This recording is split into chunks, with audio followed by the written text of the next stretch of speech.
Peço aos irmãos que abram, por favor, a segunda epístola de Paulo a Timóteo.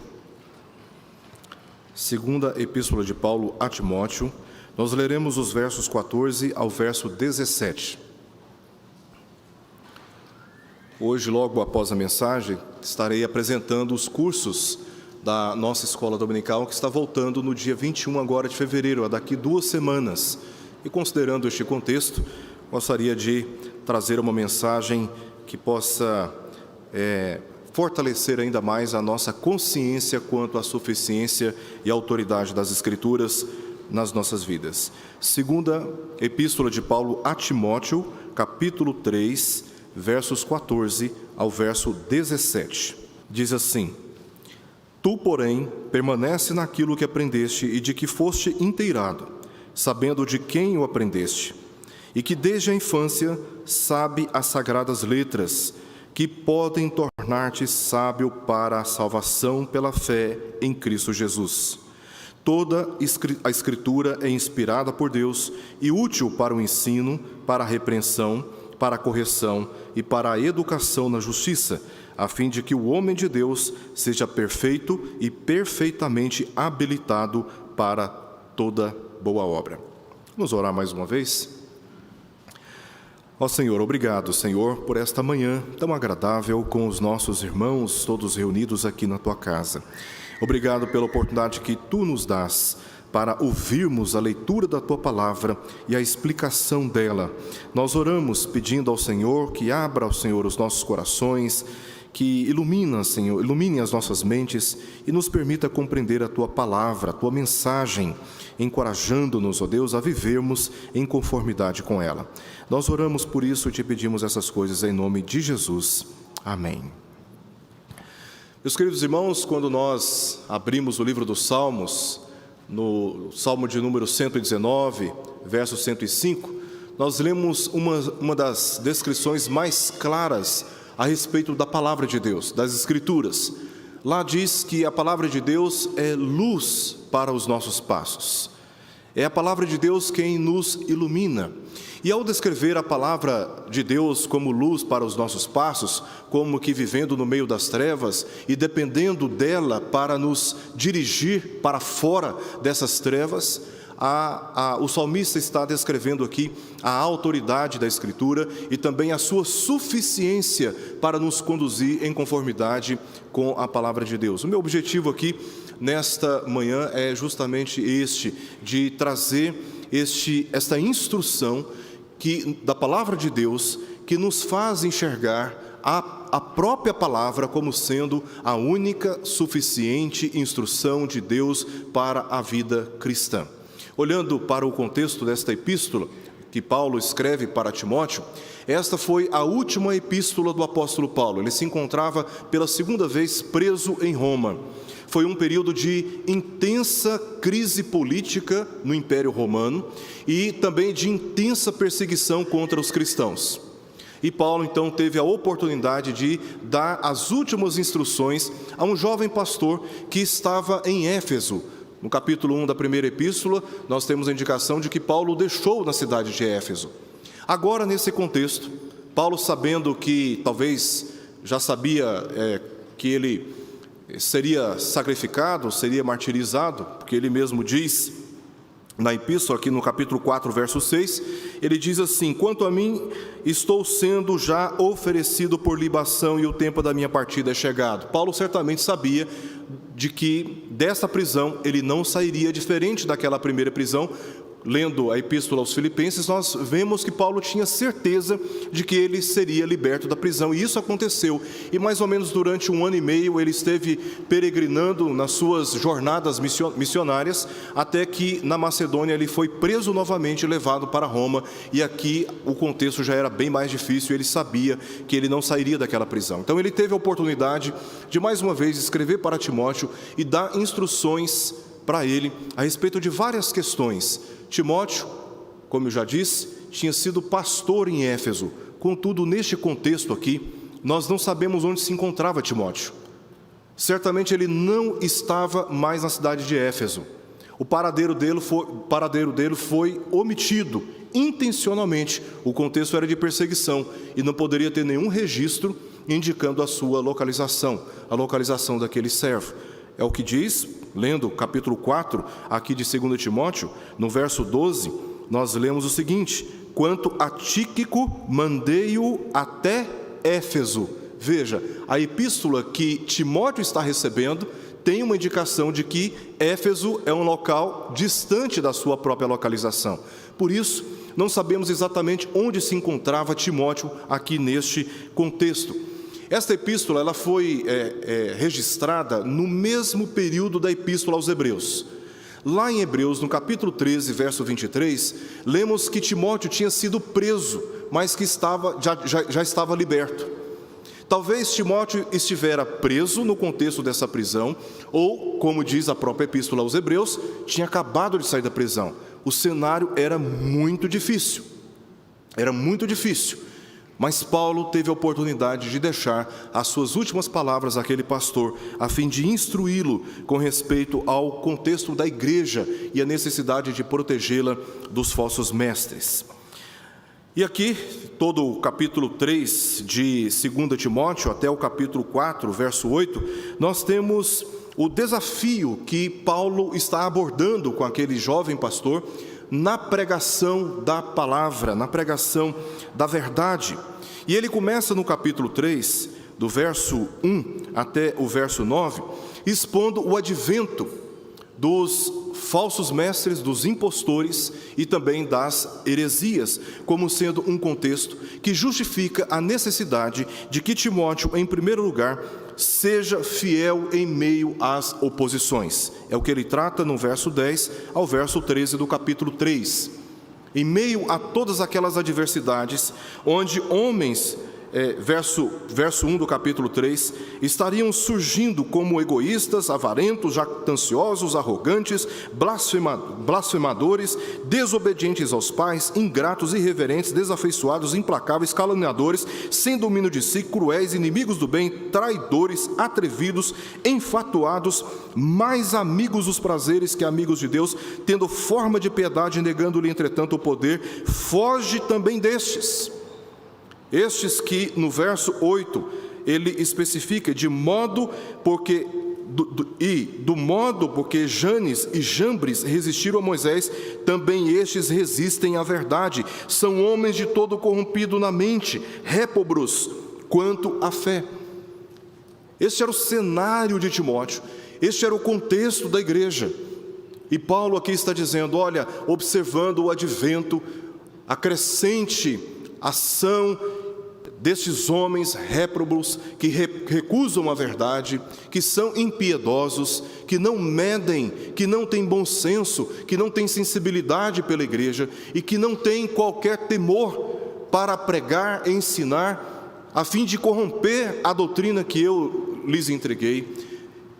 Timóteo, seja fiel em meio às oposições destes homens e as oposições também políticas, porque o cenário, como eu já disse, era de intensa perseguição aos cristãos.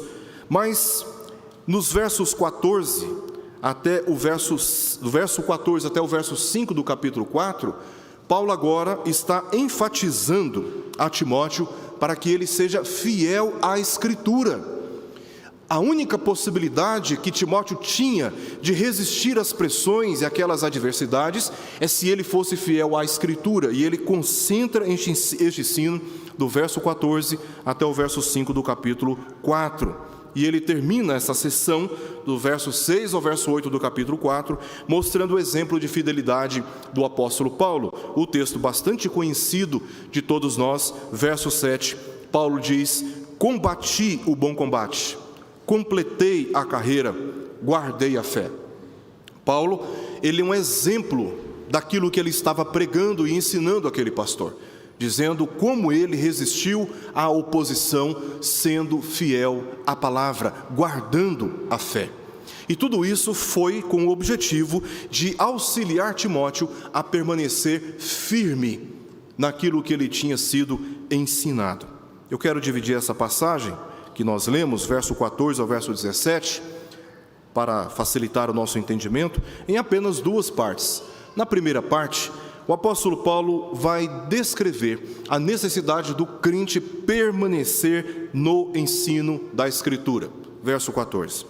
A outra parte vai dos versos 15 ao verso 17, onde ele apresenta 4 motivos por que o crente deve permanecer fiel, firme no ensino da Escritura. Primeiro, porque a Escritura torna uma pessoa sábia para a salvação.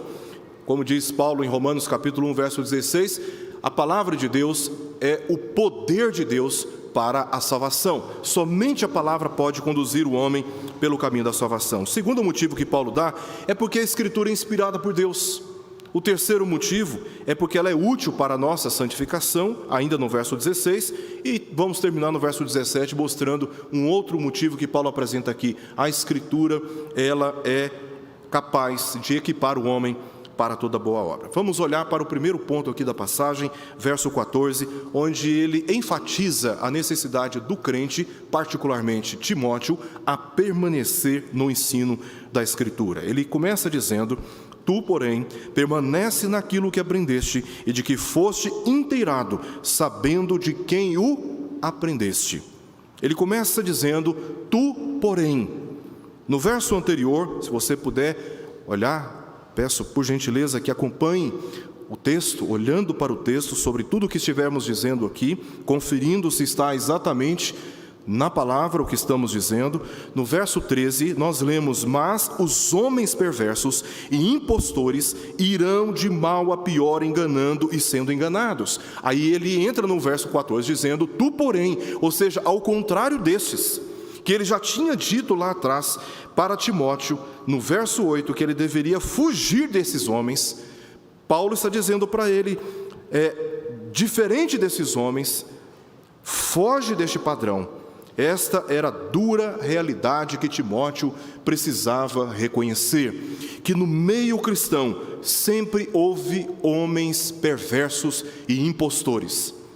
E esta é uma realidade difícil para nós também, não apenas reconhecermos, mas também admitirmos que nos nossos dias ainda é reconhecível o fato de que no meio da igreja há homens perversos e impostores que usam a Escritura para perverter a mente e a sã doutrina daqueles que a receberam originalmente dos apóstolos. E aqui Paulo está claramente despertando a mente de Timóteo para que ele deixasse a sua inocência, deixasse de ser ingênuo e fosse um pouco mais atento aos perigos que se encontravam não apenas fora da igreja, mas sobretudo dentro da igreja, para que ele assim se prevenisse de ser enganado e também a própria igreja. Paulo diz que estes homens, no verso 14, eles eram enganadores, verso 13, que eles enganavam e também eram enganados. Na medida que eles enganavam, eles alimentavam o engano nos seus próprios corações. E a mentira, o mentiroso que gosta de mentir, né? Ele mente tanto que chega a um ponto que ele começa a acreditar na própria mentira. E eles assim estavam alimentando o engano nos seus próprios corações. Aqui Paulo está tratando de pessoas mal intencionadas, lobos escondidos entre ovelhas, que questionam os fundamentos das Escrituras e que inclusive propõem a adequação da Escritura para aprovar aquilo que Deus reprova, propondo publicamente a atualização da Escritura.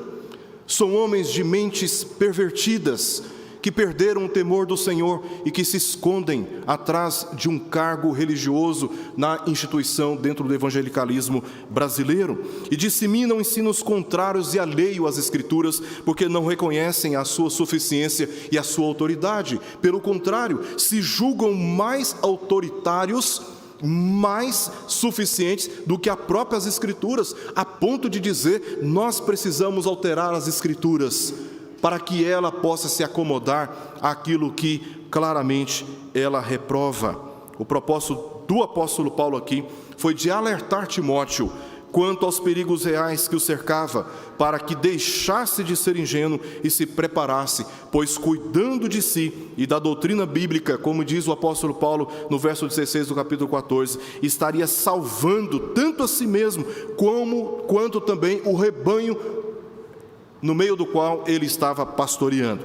É nesse sentido que Paulo enfatizou: permanece naquilo que aprendeste, e de que foste inteirado, sabendo de quem o aprendeste. E há duas razões muito importantes que Paulo destaca aqui e que instrui o cuidado que Timóteo deveria ter nesta frase, ainda no verso 14. Primeiro, reconhecer o ensino.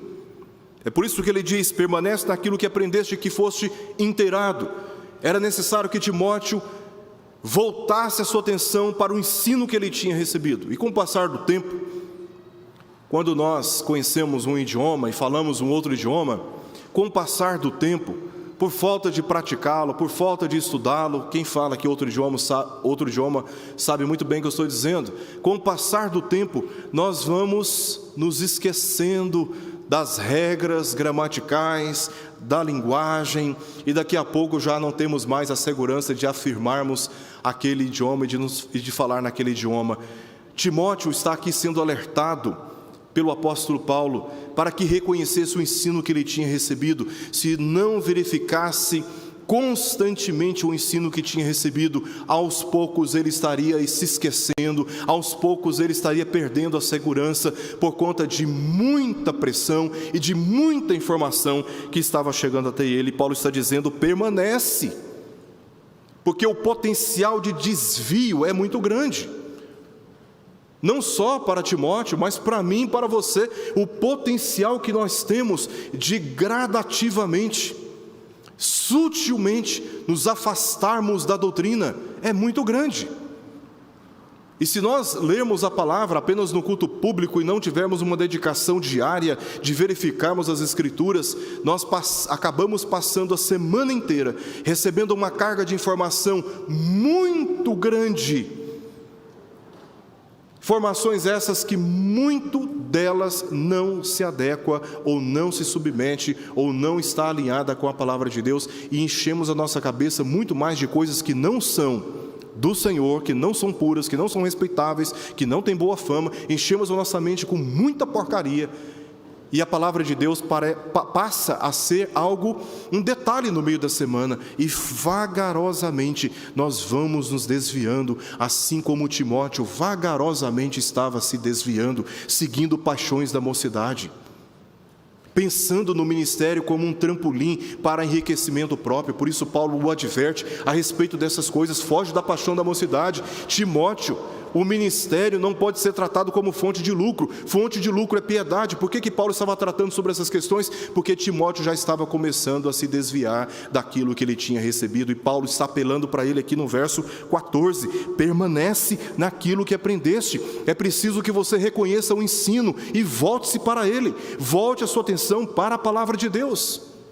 Cuide de si e cuide do rebanho, porque cuidando de você, alimentando a sua vida, fortalecendo a sua fé, você será capaz de dirigir a igreja pelo mesmo caminho. O texto diz que Timóteo tinha aprendido e sido inteirado. A palavra inteirado aqui poderia ter sido traduzida também como convencido, persuadido. Ele foi ensinado, por isso ele aprendeu o conceito, e ele foi persuadido. Lá atrás ele tinha confessado confiar na palavra de Deus. Ele tinha sido convencido sobre a Escritura, mas isso não era suficiente. Aprender e ser convencido, na percepção do apóstolo Paulo, isso não era e não é suficiente. Além de receber o ensino e ser convencido, ele deveria permanecer, continuar, persistir, perseverar naquilo que ele tinha sido ensinado. Esta é a exortação de Paulo: continue, persevere. Não se deixe enganar, não pare para colocar em dúvida aquilo que você recebeu como verdade. Em segundo lugar, aqui Paulo está dizendo que ele, em primeiro lugar, deveria reconhecer o ensino, mas ele também deveria reconhecer quem o havia ensinado, ao dizer: sabendo de quem o aprendeste. A verdade é sempre verdade.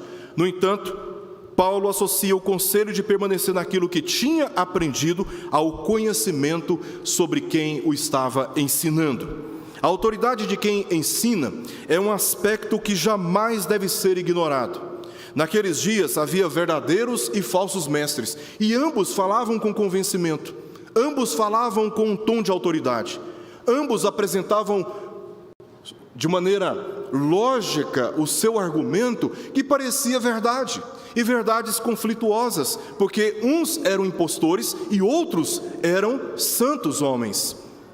Então, na dúvida, Paulo apelou para que Timóteo considerasse de quem estava recebendo o ensino, discernindo se aquela pessoa estava dentro da cadeia de transmissão do ensino apostólico, porque ele diz no capítulo 2, verso 2, aquilo que você ouviu de mim, transmita a homens fiéis e idôneos, para que estes possam transmitir a outros. Ou seja, havia uma cadeia de transmissão do ensino apostólico, e Timóteo tinha que discernir de quem ele estava ouvindo.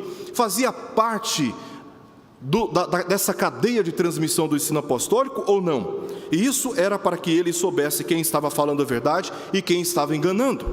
E nós temos dois exemplos no nosso contexto sobre estes homens que aparentemente falavam a verdade, mas eles tinham propósitos completamente opostos. Olhando para o que diz o texto no capítulo 2, versos 17 e 18, por favor, confira. Capítulo 2, versos 17 e 18. Aqui Paulo dá um exemplo dos que desviam da verdade.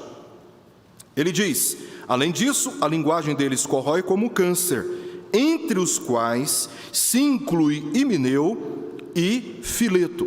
Estes se desviaram da verdade, asseverando, ou seja, argumentando, que a ressurreição já se realizou e estão pervertendo a fé de alguns. A expectativa escatológica de que na vinda de Cristo haveria e haverá uma ressurreição. Estes homens estão dizendo: olha, isso não vai acontecer porque já aconteceu. Vamos nos lembrar aqui que em Jerusalém, quando Jesus ressuscitou dentre os mortos, muitos saíram dos sepulcros andando pela cidade de Jerusalém. Imagina um negócio acontecendo aqui hoje, né? Então esses homens estavam corrompendo a promessa de Cristo, de que na sua vinda todos os crentes seriam ressuscitados, os crentes mortos, e os vivos terão seus corpos transformados. Lemos isso em 2 Coríntios capítulo 5, por exemplo, assunto que nós vamos tratar ainda neste ano aqui na nossa igreja. Então estes homens, Himeneu e Fileto, estavam pervertendo a doutrina, contradizendo o ensino de Jesus, transmitido através dos apóstolos. Este é o exemplo de homens que se desviaram da verdade. Agora, vamos para o capítulo 3, verso 10 ao verso 12, onde Paulo dá um exemplo de homens que se desviam do engano. E ele cita aqui o seu próprio exemplo. Ele diz no capítulo 3, verso 10, tu, porém, tens seguido de perto o meu ensino, procedimento, propósito, fé, longanimidade, amor, perseverança, as minhas perseguições e os meus sofrimentos, quais me aconteceram em Antioquia, Icônio e Listra. Em Listra, por exemplo, ele foi apedrejado por ter pregado o evangelho, e os próprios apedrejadores chegaram perto dele e o consideraram morto. Tudo por causa do evangelho. Sabe o que ele fez? Ele se recuperou das suas chagas, se preparou e voltou a pregar em Listra, Icônio e Derbe, voltando em Antioquia, depois para Derbe, voltando na sua primeira viagem. E Timóteo foi testemunha dessa perseverança do apóstolo Paulo por causa da verdade. E ele continua no final do verso 11, que variadas perseguições tenho suportado, de todas, entretanto, me livrou o Senhor. Ora, todos quantos querem viver piedosamente em Cristo Jesus serão perseguidos. Mas os mercenários, na primeira pressão, na primeira dificuldade, eles abandonam o rebanho. E Paulo está dizendo: olha o exemplo daqueles que se desviam do engano. Eles perseveram na verdade. E só por convicção à verdade é que você se submete à tortura, se submete à perseguição. E Paulo está dizendo: eu sofri penosamente nas mãos dos judeus, porque eu acredito na verdade e eu prego a verdade com autoridade e com convicção. Timóteo precisava olhar esses dois grupos e discernir de quem ele estava recebendo o ensino. De acordo com o pensamento de Paulo, a permanência no ensino da verdade exigia o discernimento da autoridade de quem a estava transmitindo. Todo este cuidado considerava e ainda considera a importância da Escritura para um crente e para toda a igreja cristã. Permanece naquilo que aprendeste e de que foste inteirado, sabendo de quem o aprendeste. A partir daqui, o apóstolo Paulo apresenta 4 motivos por que Timóteo deveria permanecer. Este é o verbo principal que controla a argumentação dessa seção, desse parágrafo. Permanece naquilo que aprendeste. Por quê? E ele vai apresentar agora as razões. Olhando para o verso 15, temos o primeiro motivo apresentado pelo apóstolo Paulo. Primeiro, porque a Escritura torna uma pessoa sábia para a salvação. Olha o que diz o texto. E que desde a infância sabes as sagradas letras que podem tornar-te sábio para a salvação pela fé em Cristo Jesus. A principal fonte de aprendizado de Timóteo foi a Escritura. Em sua época, seria o Antigo Testamento, porque o Novo Testamento, como nós o conhecemos hoje, não havia. Ele estava ainda sendo escrito. Nele encontramos a expectativa, no Antigo Testamento, da chegada do Messias, o Salvador. Nos dias do apóstolo Paulo, nos dias aqui de Timóteo, Paulo estava anunciando, com base no Antigo Testamento, que o Messias já havia vindo. É o que ele diz no capítulo 1 de 1 Timóteo, verso 15. Ele diz assim: fiel é esta palavra e digna de toda a aceitação, que Cristo Jesus veio ao mundo para salvar os pecadores. Então, toda aquela expectativa messiânica que nós encontramos no Antigo Testamento, o apóstolo Paulo está se dirigindo ao seu companheiro, seu cooperador Timóteo, para dizer: ele veio. E ele veio para salvar pecadores. E assim, baseado no Antigo Testamento, o apóstolo Paulo fez exposições sobre o cumprimento das promessas em Cristo Jesus. Em Cristo Jesus. Enquanto a morte reina entre os incrédulos, o dia do retorno de Cristo e o julgamento final se aproximam. E se o homem necessita de sabedoria, é da sabedoria que pode torná-lo sábio para a sua salvação. E como as Escrituras podem conduzir o homem à salvação? O texto está claro. É pela fé que está em Cristo Jesus. É pela fé que está em Cristo Jesus. E somente pela Escritura o homem pode crer em Cristo. Nenhum outro livro ensina a respeito disso. Então, somente as Escrituras. Por isso Paulo diz que a palavra é o poder de Deus para a salvação. No início do capítulo, no início do livro de Romanos, lá no capítulo 10, ele diz que é pela pregação, que a fé salvífica, a fé que conduz o homem a Cristo para a redenção da sua alma, vem pela pregação da palavra. Isso no capítulo 10 de Romanos. É pela pregação da palavra e somente por ela que o homem pode ser, pelo Espírito Santo, convencido da sua condição e desesperadamente conduzido até Cristo, o único que pode lhe oferecer perdão dos pecados a fim de ser reconciliado com Deus. A palavra de Deus é poderosa para persuadir o homem, chamá-lo ao arrependimento. Somente ela pode tornar o homem sábio para a sua salvação. Este é o primeiro motivo que Paulo apresenta aqui. O segundo motivo está no início do verso 16, é que a Escritura é inspirada por Deus. Ele diz: toda a Escritura é inspirada por Deus. Toda a Escritura, e não apenas parte da Escritura, é inspirada por Deus. A doutrina da inspiração da Escritura determina a sua autoridade, a sua suficiência. Quando convencidos de que a Escritura é inspirada por Deus, nós a recebemos como sendo suficiente, a autoridade máxima, final, para a matéria de fé e conduta moral. Ela é infalível no seu propósito. Toda palavra que Deus declara, ela cumpre o propósito para o qual o próprio Deus a designou. Ela é inerrante. Ela não conduz o homem ao erro, pelo contrário, conduz o homem à verdade. Portanto, ela é digna de inteira aceitação. Ela é digna da nossa confiança.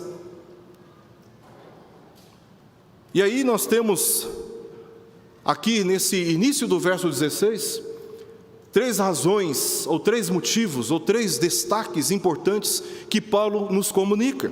Primeiro, a composição da Escritura. quando ele diz que toda a Escritura é inspirada, a palavra inspiração é a tradução de um substantivo grego, pneu, que significa sopro, como esse ar que nós expiramos quando estamos falando. Ninguém fala inspirando ar, só falamos expirando o ar. Então Deus falou, como que sussurrando na consciência dos autores bíblicos, soprando neles a verdade, a palavra, os seus conselhos. Ser inspirada por Deus significa que a Escritura foi soprada por Deus. Isto é, Ele falou através dos autores bíblicos, como nos fala através dos seus registros. Quando nós abrimos a palavra para lê-la, Deus está falando conosco. Esse é o meio seguro e ordinário pelo qual nós ouvimos a voz de Deus. Não existe outro meio seguro pelo qual ouvimos a voz de Deus, senão pelas Escrituras. Porque Deus nos fala através delas, seguramente. Um outro aspecto importante aqui, que eu quero destacar na fala do apóstolo Paulo, primeiro a sua composição, já vimos, ela é inspirada. Segundo, o seu autor supremo. Diz o texto que ela é inspirada por Deus. Paulo indicou aqui a origem divina desse escrito, conforme Pedro mencionou em sua segunda epístola. Lá no capítulo 1, verso 21 de 2 Pedro, Pedro dá esse testemunho, porque nunca, jamais, qualquer profecia foi dada por vontade humana. Entretanto, homens santos falaram da parte de Deus, movidos pelo Espírito Santo. Falaram da parte de Deus. O testemunho que nos chega tem uma origem, e essa origem é divina. Essa origem é divina. Temos um convidado especial hoje aqui no nosso culto, que coisa maravilhosa. Então, primeiro, sobre a sua composição. Segundo, sobre o autor. O texto bíblico, ele é de origem divina. Terceiro, a sua autoridade. Quanto à sua autoridade, se a Escritura foi composta pela revelação de Deus, e Ele é o seu autor supremo, então possui a mais alta autoridade, verdade e fidelidade.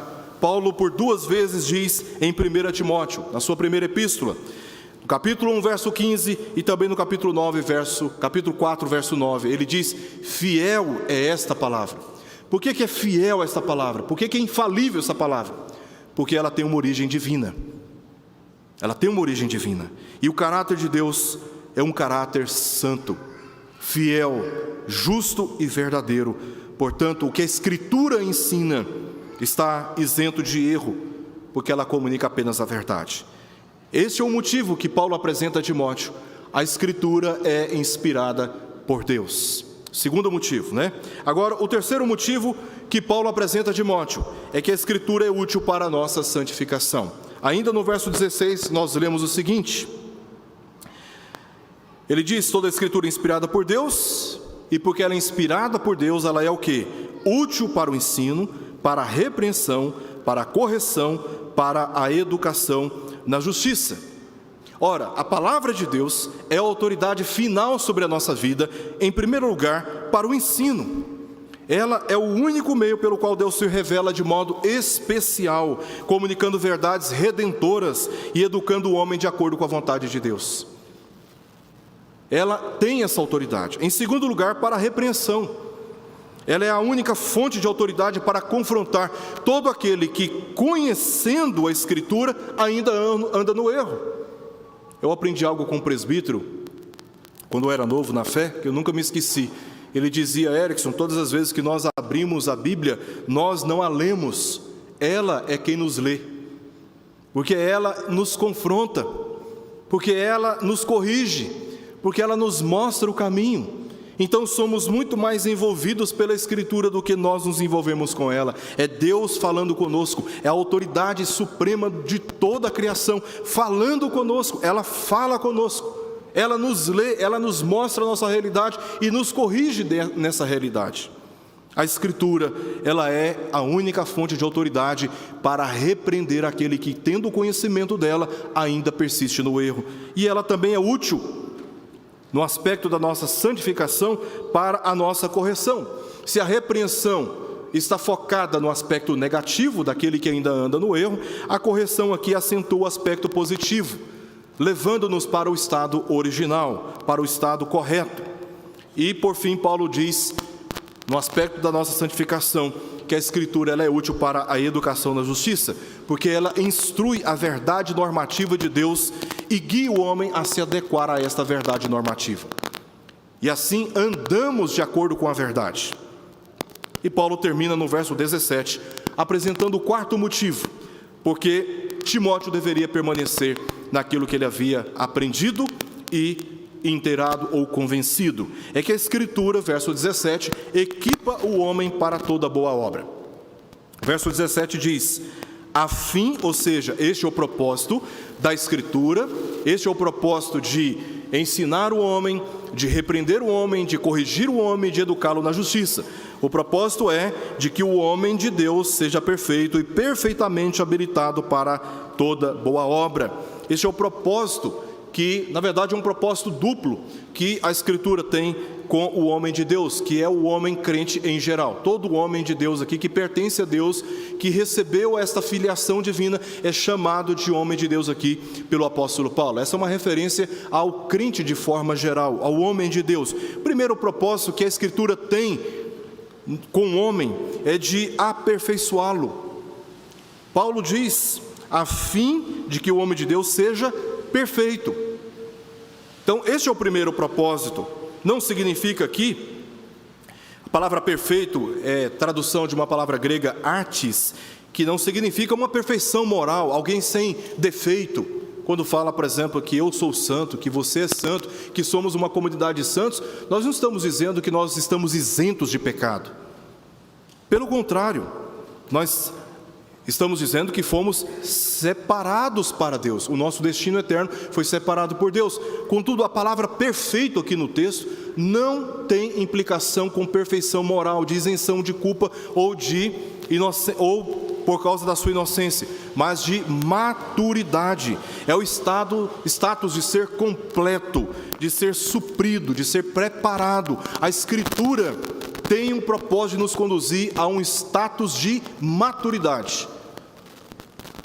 Sermos maduros e bem orientados. O segundo propósito, nesse sentido, aqui, é de estando completamente habilitado para toda boa obra. O final do texto diz, e perfeitamente habilitado para toda boa obra. A Escritura é poderosa para preparar o homem com tudo o que é necessário para viver para Deus e para servir a Deus. Este é o propósito. Quando Paulo, lá em Filipenses, capítulo 2, verso 15, verso 16, ele diz, para desenvolvermos a nossa salvação com temor e tremor. O apóstolo Paulo não está dizendo que o homem é capaz de alcançar pelo esforço pessoal a sua salvação, mas que uma vez salvos, nós desenvolvemos a nossa salvação no sentido de sermos educados na justiça, vivermos uma vida de santificação. E a palavra de Deus nos dá todos os subsídios, todos os instrumentos necessários para que sejamos levados à maturidade cristã e estejamos preparados para respondermos às oposições deste mundo tenebroso e também às oposições filosóficas que confrontam ou tentam confrontar a verdade na qual nós estamos fundamentados. E Paulo está aqui apresentando, portanto, 4 motivos a partir do verso 15 para que Timóteo permaneça naquilo que ele havia sido ensinado. Eu quero concluir trazendo algumas considerações finais para todos nós. Muitos eram céticos em relação à Escritura e à fé cristã nos dias de Timóteo. Este era o cenário, como nós vimos aqui no início do capítulo 3. Mas Paulo encorajou a permanecer ou a manter o compromisso com a Escritura. O mundo nunca entenderia, nem apoiaria todos os esforços de Timóteo nesta direção, mas Deus o fortaleceria em meio a todas aquelas pressões. Portanto, nunca deveria abandonar a Escritura, independente da opinião alheia, da opinião da sociedade. Timóteo deveria permanecer fiel à Escritura. Poucos têm esse nível de respeito e de compromisso com a Escritura hoje. No ano de 2017, eu estive na Guatemala com a minha esposa, passamos 10 dias lá fazendo pesquisa e fiquei surpreso pela quantidade de igrejas protestantes que eu vi naquele país. Muitas igrejas evangélicas e grandes igrejas evangélicas. Segundo as estatísticas oficiais do país, daquele país, cerca de 47% da população guatemalteca é constituída por cristãos professos. E como nosso plano era de vivermos lá como missionários, eu estive reunido lá com vários missionários, pastores, inclusive de outras nações, e a última reunião que eu tive lá foi com um pastor americano, Justin Burkholder, e eu disse para ele: olha, eu não estou sem saber sinceramente como nós poderemos contribuir com um país onde há tanta presença evangélica. E ele me disse: Erickson, você deveria corrigir a sua visão sobre a Guatemala, porque nós temos grandes igrejas, uma população evangélica muito grande, mas esta é uma população evangélica descomprometida com o Evangelho. O que se prega aqui e como as pessoas estão sendo conduzidas aqui, elas estão sendo conduzidas ao erro. E este país está clamando por pastores sérios, por igrejas biblicamente sólidas. E se há algo que vocês podem fazer aqui na Guatemala, é investir em discipulado e treinamento de lideranças. E ele falando isso e pensando no nosso país, que segundo estatísticas está aí na média de 27% de população evangélica. E parece que quanto mais a igreja cresce no nosso país, menos diferença nós vemos. E este é um sinal que certifica que muitos estão sendo conduzidos a um outro evangelho, o evangelho das falsas esperanças, onde as pessoas vão às igrejas porque elas têm necessidades imediatas e desprezam ou subestimam as suas necessidades eternas. Elas são levadas por uma doutrina falsa que diz que se a pessoa contribuir com valor X, ela obterá a cura, ela terá seus problemas resolvidos, e as pessoas investem dinheiro como que barganhando com os céus, e o resultado que elas estão colhendo é de frustrações, é de decepções, são escândalos e mais escândalos, pessoas propondo atualização da Escritura, pessoas pregando o universalismo soteriológico, de que não há inferno, de que não há demônio, que não há Satanás, que no final todos serão salvos. Ora, se no final todos serão salvos, a palavra de Deus está mentindo a respeito da condenação daqueles que não creem em Cristo. O próprio Jesus falou que quem com ele não ajunta, contra ele espalha. E ele mesmo se encarregará de destinar para penas eternas aqueles que não creram na sua pessoa e na sua obra. Estão negando o Evangelho. E a tática do diabo sempre foi a mesma. Entre 10 verdades bíblicas, coloca-se uma mentira. E por isso muitos de nós temos dificuldades para reconhecermos e até julgarmos quem são os falsos profetas, os falsos mestres nos nossos dias, porque nós tememos fazer um juízo precipitado, e nós não podemos ter este medo, meus irmãos, de discernirmos: este é um falso mestre e devo tomar cuidado com ele. Certa vez, conversando com um pastor famoso aqui no nosso Brasil, eu perguntei para ele por que o Senhor não usa da sua reputação pública para combater este indivíduo, por tudo que ele está ensinando no Brasil hoje. E ele me disse uma coisa interessante: Erickson, eu não prego contra indivíduos, eu prego contra a ideia desses indivíduos. Pregando a verdade, estamos combatendo a mentira. Mas nós precisamos discernir quem está ensinando o erro e precisamos ter a coragem de pregar a verdade, cuidando de nós e cuidando daqueles que estão em nossa volta. Quando estes homens rejeitam a suficiência e a autoridade das Escrituras, buscam outras fontes e associam essas fontes às respostas para as suas necessidades existenciais e também espirituais, com filosofias humanistas, mandigas, astrologia, intérpretes de sonhos, adivinhadores, ocultismo, legalismos e barganhas religiosas, dentre tantas outras coisas, no púlpito de muitas igrejas. Preferem palestras motivacionais que a séria exposição da Escritura, e muitos estão se entusiasmando com as suas piadas e histórias cativantes, enquanto estão sendo distraídos do texto bíblico e da sua comprovada mensagem, a mensagem de Deus para nós. Todos estes problemas têm contribuído para que esta geração de crentes seja enfraquecida em suas convicções, enquanto outros já abandonaram o ensino que receberam, já não acreditam no Evangelho, já não confiam na autoridade das Escrituras e tentam ao Senhor, indo por um caminho contrário, deliberadamente declarando guerra contra o Senhor do Universo. Estão sendo arrastados por fortes ventos de heresias e seduções deste mundo, porque sua fé não aprofundou raízes na palavra de Deus. Não tenho dúvidas, meus amados irmãos, de que necessitamos de um verdadeiro avivamento nos nossos dias. Aquele que nos faz retornar à palavra de Deus, a abandonar o pecado e a nos preparar para resistirmos às propostas da apostasia neste século. A palavra de Deus é o poder de Deus para a nossa salvação e é o poder de Deus para a nossa santificação. Não há outra fonte de verdade capaz de nos guiar e nos capacitar a uma vida de obediência, pois é abrangente e suficiente para nos conduzir nessa vida.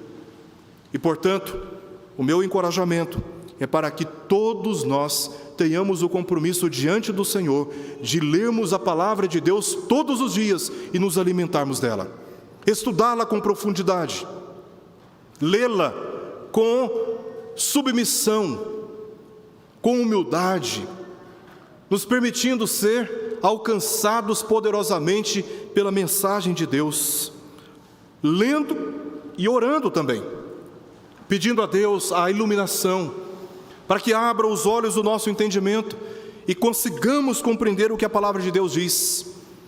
Espero, meus amados irmãos, com essa palavra, encorajá-lo a alimentar a sua fé, na mesma medida que você comunica este testemunho a outras pessoas, levando a mensagem da palavra de Deus a outras pessoas, e assim, prevenindo-se dos falsos mestres dos nossos dias, pregadores famosos e anônimos, que ocupam a maior parte do seu tempo, falando sobre tudo, menos da palavra de Deus. E assim, vivermos uma vida verdadeiramente piedosa na presença do nosso Senhor, até que Jesus volte. Este é o intuito e o propósito da palavra de Deus com todos nós. Vamos orar?